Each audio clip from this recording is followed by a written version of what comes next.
If you want to get your message out in the world today, you've got to post it somewhere on Twitter or Facebook, whatever. But if you want to get your message out in the 1600s, you print a pamphlet. They're a bit like the internet now in that something happens, somebody can write a pamphlet about it, you can have it circulated within a few days, sometimes within a few hours, and they're very light. They travel across the country very quickly. And that's what people said about the Quakers, that their pamphlets are flying as thick as moths up and down the country, that they're everywhere. Today, we're talking about communication. Specifically, how Quakers have embraced modern forms of communication in the past, and how friends struggling to find a place in the age of the internet might take some cues from the 17th century. Thee Quaker Podcast. Story, spirit, sound. I'm Jon Watts. I'm Georgia Sparling. So, Georgia. Yes? It's episode 3. How's it going? Pretty good. I'm a little tired. Yeah. Well, maybe it's time to give you a little break. The loved the last 2 episodes. Thanks so much for your work on those. Thank you. Maybe I could try one. I am very happy to hand the mic over to you. So what are we talking about today? Well, so it's episode 3. Our last 2 episodes were about the big picture with Quakerism, getting a sense of what it looks like today and how it all started. Today, I was thinking we could do something maybe a little different. Okay, Well, since this is a podcast, and you're probably listening to it on your phone or through a website, and since we are a brand new 21st century online media startup, I thought we could, talk about it. Talk about the organization? No, well, I mean, that it's not unrelated, but what is this radical shift in communications technology that we're experiencing in our lifetime? I mean, when I was growing up, it blew all of our minds that you could dial up a chat room and talk to someone from another continent. And now we have, Facebook and Twitter and YouTube and TikTok, and they're all in our pockets all the time. So how is this changing life as we know it? How are Quakers, in particular, coping or responding to these changes? And, I don't know. What would George Fox do? WWGFD? Yeah, that's right. WWGFD. Sounds like a cuss word. Okay, cool. So, modern Quakers and social media. Yeah, or we'll get there. So today we have some rich stories with modern friends who are thinking about social media in innovative ways. But I actually wanted to start by looking backward. Is there a precedent for this? I was joking about WWGFD being a thing at all, but really, the early Quakers had to answer this question too. The world is rapidly changing around us in really chaotic and unpredictable ways, and it's partially fueled by this escalating innovation in communication technology. So, does that remind you of anything? I'm honestly just sitting here wondering what George Fox would tweet. Yeah, that's exactly it. In 1650s England, the early Quakers did have something that was like their own version of Twitter. Okay, so the printing press? Yeah, exactly. So that's something I don't actually know a ton about, but I did get to talk to someone recently who does. So it comes out of their preaching, and Quaker preaching is very spontaneous. So you preach, they don't even call it preaching, they call it speaking as they're moved of the Lord. So the printing actually comes out of wanting to keep the itinerant ministers wanting to keep in touch with groups of Quakers they've come across, or to reinforce the message of their preaching. That's Kate Peters, historian, who lives in Cambridge, England. And a long time ago now, I studied for a PhD in history, also at Cambridge University, and it was a PhD on Quaker pamphleteering. I was interested in women's history, looking at the English Revolution, because women became very active participants of the revolution. And the most active participants of all were Quakers. And they wrote fantastic pamphlets. And I obviously came across Margaret Fell's pamphlet that was Women Speaking Justified, that was justifying the right of women to preach. And I thought this was fantastic. So I'd done an undergraduate dissertation on Quaker women's writing, and had a niggling question at the end of it, which is that I've only looked at the writings by women. So I first came across Kate's paper, Print Culture and the Early Quakers, back in 2011 when I first had the idea to compare the printing press to the internet. I really thought that I had come up with that connection, and I thought that I was so clever. But after reading Kate's paper, I realized there was a lot that I didn't know, and also that I was far from the first person to make this comparison. In fact, early Quakers are widely known, both in Quaker circles and outside of Quaker circles, for their enthusiastic and strategic use of the pamphlet. Now, I'll admit that pamphlets do not sound all that sexy, but they had this potential to reach thousands of people at a time when communication was much, much slower. But technically speaking, what is a pamphlet? Yeah, so a pamphlet is a small book, a very small, cheap book, that's made of one large sheet of printing paper. So they print about 8 pages on either side of that large piece of paper, and they fold it up in a clever way and slit the pages and stitch it together. And pamphlets hearing had a sort of democratizing impact because it was so affordable. It's quite cheap to produce. I think it costs about a penny. So most people can afford to buy a pamphlet. And because it was very quick to produce, it's not like the, big, heavy volumes of very learned works that take a long time and a lot of labour, a lot of money to produce. They can do these late at night, they can do them very quickly, and it's really the bread and butter of the printing industry from the early 17th century onwards. Pamphlets were also more responsive than previous forms of printing. They're very contemporary, so they're responding to everyday events. So they're a bit like the internet now, in that something happens, somebody can write a pamphlet about it, you can have it circulated within a few days, sometimes within a few hours. So the whole country is experiencing this time of tremendous upheaval. A civil war ends with the execution of the king and ushers in a period of religious toleration where suddenly anyone with access to a printing press can print whatever they want, no holds barred. Lots of groups jump onto the opportunity to get the word out about their theology, but the Quakers stood out. Where the Quakers are interesting, I think, in that model is that they're quite young. They're young men. They're in their early 20s. And they're young women as well. So it means that they've grown up in that, a bit like teenagers now with the internet. That's all they've known. These are young men who have known printing as a mode of communication since they were young. That's what they've seen. So they're very savvy about how they're going to use print. So if we think about how long it's taken, Puritans to start using print polemically, the Quakers do it within, a couple of weeks. Hey presto, off they go. So I asked Kate, what motivated early Quakers to publish so prolifically, and what was strategic about their publishing? So I think if we think about where the significance of pamphleteering up until that point, Quakers are doing the same thing with their pamphlets, bringing their message of the universal light of Christ being within everybody. That's not a straightforward message to give to people in 1652 or 1653. So many people will find difficulties with that.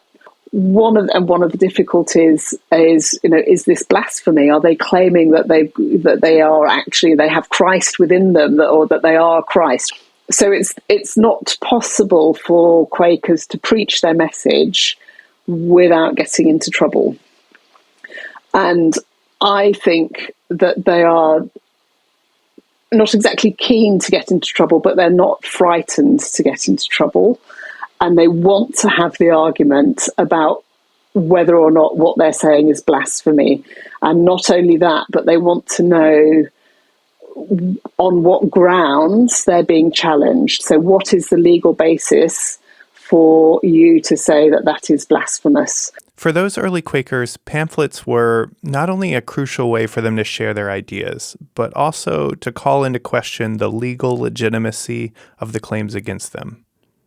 What legitimacy does somebody have to tell me I can't say that because I'm saying this from God? So this is my prophecy. So it is a proper theological dispute that they're having at every level. So it's very, very localized. It will be with the people of Underbarrow. It will be with ministers in churches. They'll walk into a church and they'll say, by what authority do you preach? And it's an important question. As you know, is the authority from Parliament? Is that right? Should a secular magistrate have the right to determine how people should worship? If they're challenging a minister of religion, who has ordained that minister? Is it a bishop? Is that okay? So they're absolutely challenging the authority of ministers of religion, of justices of the peace who might have arrested them, to say what is the basis of your authority to do that. And not unlike social media strategists today, the early Quakers used pamphlets strategically, distributing them at times and places where it would have the highest impact. Okay, there's a trial going on. We'll get some pamphlets there. Okay, there's a parliament being called. We're all going to meet there with a lot of pamphlets. There's a minister in Underbarrow who's giving us, a hard time. We're going to go and call him out. So you can see on the scale of it. It's not accidental. They know where to go. They know who their audiences are. It is strategic. They've got an argument to have about whether the government is upholding its promises for enabling liberty of conscience and the protection of people in their worship. That's what they want.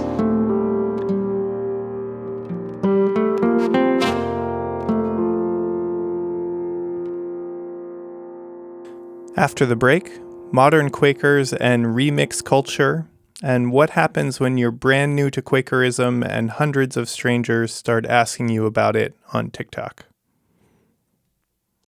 Hi, everybody. It's Georgia again. I just wanted to come on briefly and say a little bit about how much I've enjoyed working on this podcast. I know we're only on episode 3, but this show has come about after months of research and interviewing, editing, discussing. And that's to say nothing of all the work that Jon and our board have done to get the project off the ground. I have to say, it's been a lot of work, but it's also been so gratifying to put this podcast together and to see it actually go out into the world. I love that it's making space for more engagement with Quakers and Quakerism, and I've also personally learned so much already, and I've had so many powerful conversations during my time at Thee Quaker Podcast. I'm really looking forward to bringing some of these really rich, thoughtful, challenging conversations to your ears soon. And as we continue to report on and share these stories, I want to ask you to consider becoming a monthly supporter of our work. Your donation of $10 or $20 a month, or more if you're able, will go a long way to helping us tell expansive and transformative stories. To learn more about how you can give and be a part of this important project, visit thequaker.org. That's THEE Quaker.org. Welcome back. So we know that our spiritual ancestors, the folks who sparked the beginning of this tradition, were living through times that were similar to ours now. There was political upheaval, apocalypticism, and rapidly changing technology. And we know that early Quakers were young, technologically savvy, passionate communicators. So let's talk about that. Where are we 400 years later?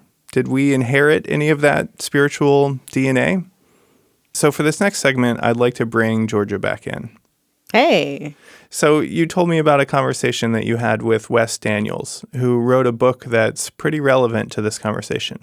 Yeah, so a few months ago, I met up with Wes at Guilford College, where he teaches, and we had a conversation about renewal and remix culture and how it could pertain to Quakers today.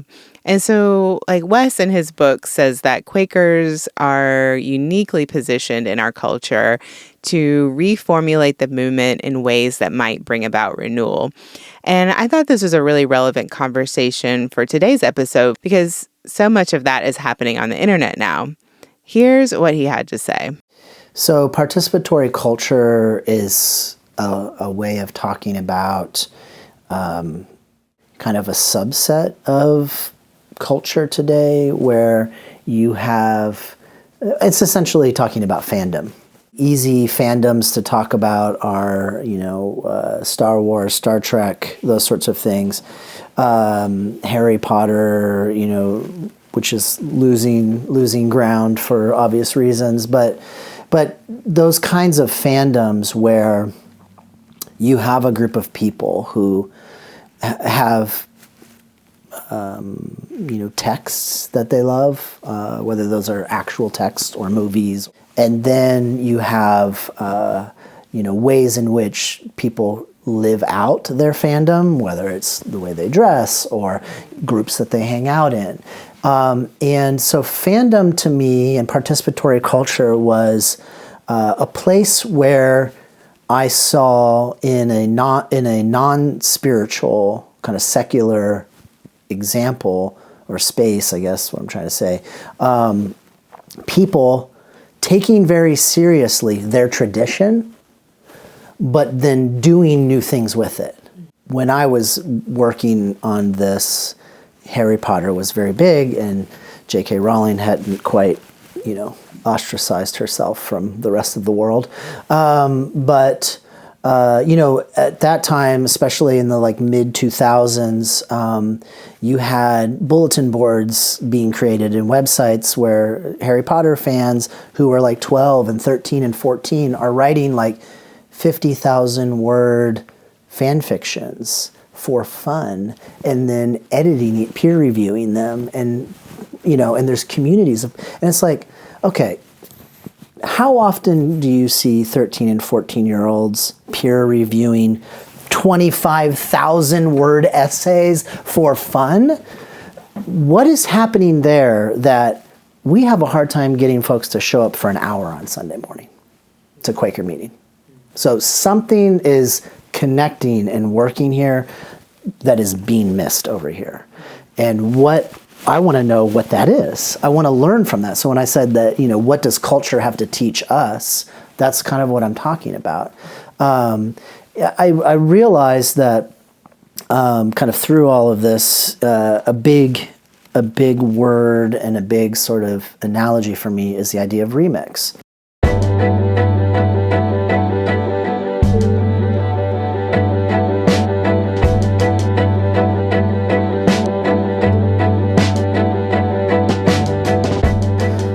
Remix has existed forever. I mean, remix is evolution, and our DNA is constantly being remixed. But the word remix comes out of hip-hop culture, and DJs sampling different tracks and beats.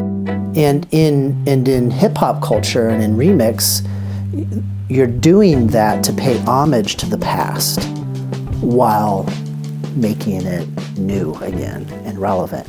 And that to me is renewal. There's something about the tradition that's still alive, that still speaks, but it needs to be brought into a new context, a new song, a new situation that enlivens it. And in a way, that's the whole process by which we need to think about renewal.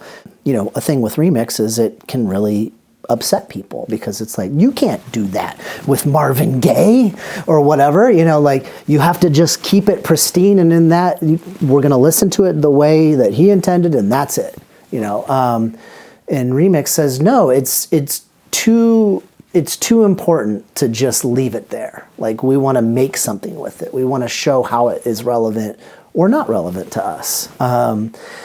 So there's that kind of traditionalism of keeping things where they are and not changing them. We get stuck with an idea of what a Quaker is. We get stuck with who can be a Quaker, who isn't a Quaker. We get into that kind of copyright, essentially. Who's breaking the Quaker copyright? And Remix really has no interest in copyright. But on the other side, you have this thing which says that tradition isn't important at all. I see tradition as alive and evolving, and I'm wanting to learn from it and draw on it, but also be willing to change it and adapt it. We talk with our students about being apprentices to the Quaker tradition. That's actually what we mean. Learn the tradition and master it, as best as you can, so that you can go on to change it, to adapt it, to renew it in your culture, your communities that you go into. But both of those are important.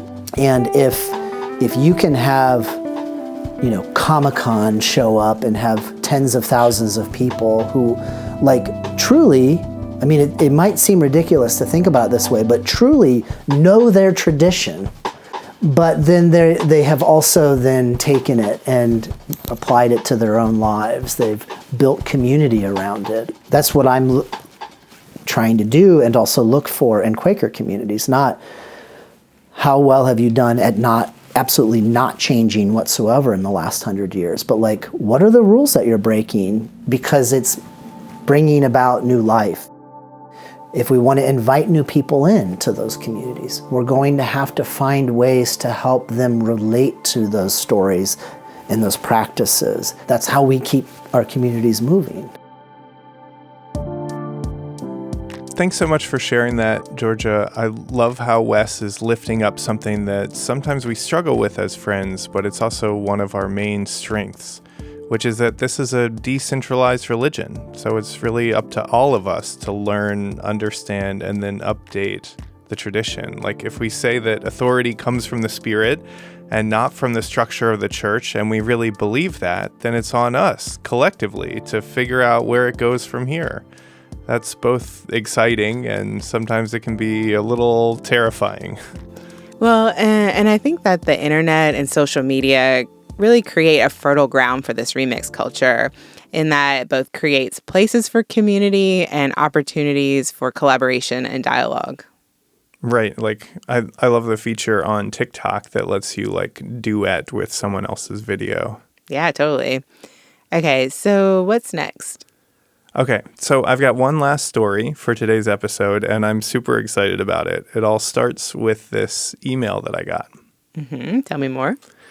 Okay, so this just happened a week ago. So I had been thinking about what I wanted to do for this episode about Quakers and the internet, and then I get this email totally out of the blue, and it's this amazing and thoughtful piece of writing, and so on point.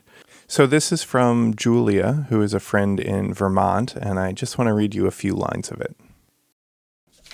All right.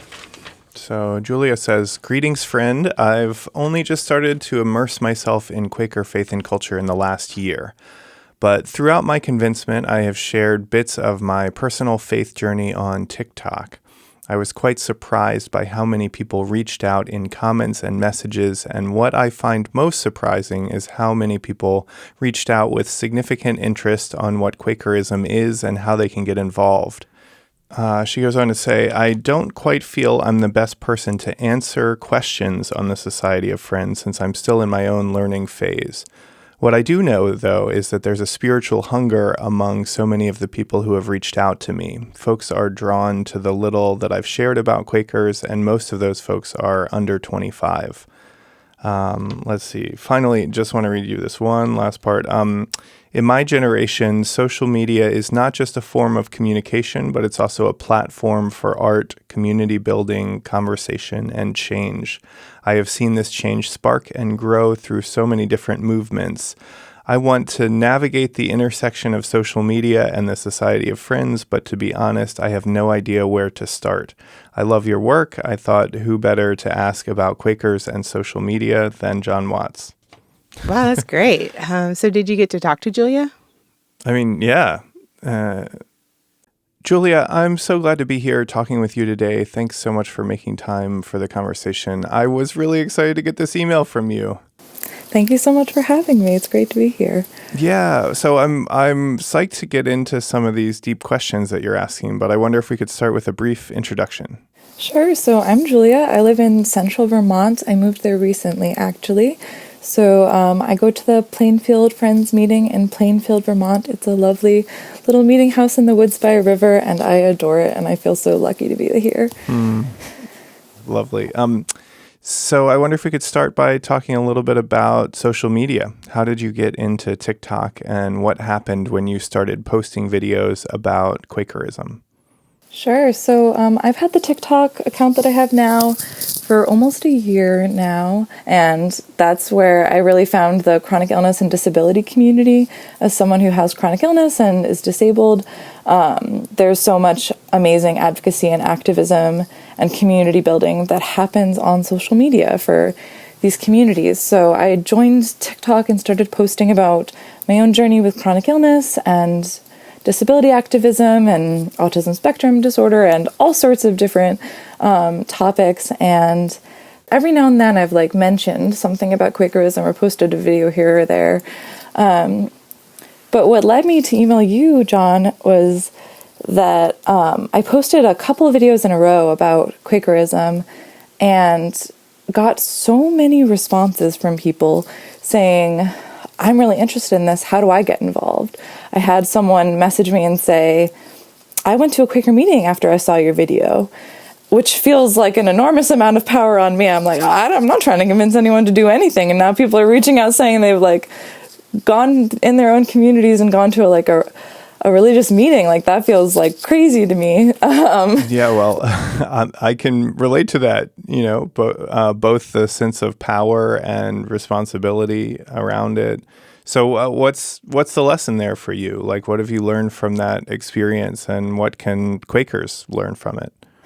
I think lots of people view the internet and real life as these separate entities, and I think that downplays the extreme power that the internet has on people's actions. And we're seeing this through a lot of social movements. And I think that when I look at the early friends, they were badass. They were not docile. They were not I'm just gonna putz around and sit in the corner and be quiet. They were just I'm not calling you sir, get out of here. And and I think that we need a little bit more of that energy, of that spirit that incites change. Right. I think of the early friends who were actually, as we've just learned, quite young, and who were perhaps using the printing press in ways that confounded older generations. But as you said, they didn't hesitate. So what's the modern equivalent, or where do you see the spirit showing up when we're talking about social media? I think that it would be easy to view social media as a tool, but I think it's more of a medium or an expression, where I don't think it's something that we need to have a specific calculated path of how to use it correctly. I think we need to express ourselves through it, and that's using it correctly. I think that just some people stand up in meeting and sing instead of speak, I think we can film or speak online or play music or edit weird things together or whatever it is, and I think that can be the spirit speaking through us too. In the same way that what you say at the end of meeting might hold more gravity in your heart than what you say before meeting starts, I think that when we use social media spiritually, it can have its own power in the world and impact other people's lives. And that I've had people come to me and for non-Quaker related reasons, I've had people say, hey, because you said that thing about your chronic illness, I mentioned to my doctor that this is something I wanted to look into. It turns out I have this and now I'm on a medication that makes it better. That's just material change that helps people's lives. And I think that when we communicate with each other, especially in such vast numbers, in the internet, like, we're meeting so many more people than we ever would in person. And I think that where else do you find the Spirit than in meeting hundreds of people you never thought you would? I don't know. It's big. I think it's scary, and I think that we should be a little bit scared of it, because we don't know a lot about, like, the internet and the way it's going to impact humanity long term. But I think it's part of humanity and a part of the way humanity is expressing ourselves, and that's where we find the Spirit. So I do think we can find it online.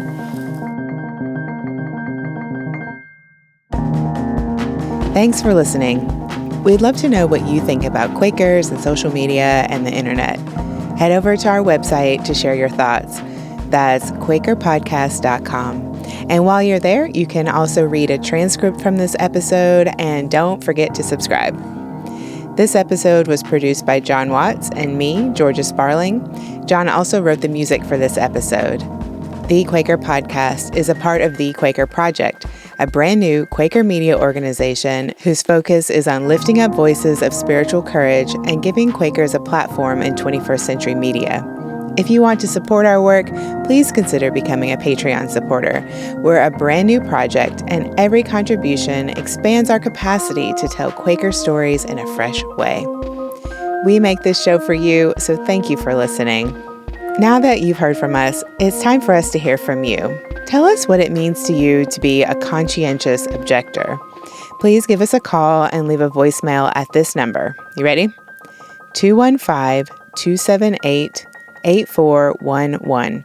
That's 215-278-8411. Please try to keep it to a minute, and we might share your response on a future episode. The Quaker Podcast is taking a week off, but when we come back, we're going to talk a little bit about Quaker worship and how deep listening can lead to this whole other thing, vocal ministry.